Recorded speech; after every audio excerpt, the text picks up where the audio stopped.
აგარას ზემოოსიაურის გზის მონაკვეთზე 4-ზოლიანი ცემენტ-ბეტონის გზა მოეწყობა. საავტომობილო გზების დეპარტამენტმა და ქუვეითურმა კომპანია Copri Construction Enterprises-მა ხელშეკრულება გააფორმეს პროექტის ფარგლებში ხელოვნური ნაგებობების სატრანსპორტო კვანძის, ასევე 4 ხიდის გადასასვლელის, 20 წყალგამტარისა და 3 სამეურნეო გადასასვლელის მშენებლობა იგეგმება. ქუვეითური კომპანია სამშენებლო ტექნიკის მობილიზებას რამდენიმე დღეში დაიწყებს.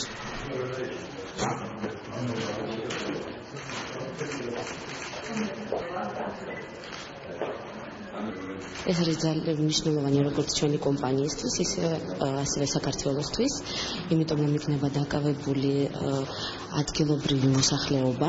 საქართველოში ჩვენ ვასრულებთ უკვე არა პირველ პროექტს, მანამდე შევასრულეთ თბილისის გზების რეაბილიტაციის პროექტი და გომბორის მონაკვეთის პროექტი. ეს მონაკვეთი არის აგარა ზემოოსიაურის მონაკვეთი.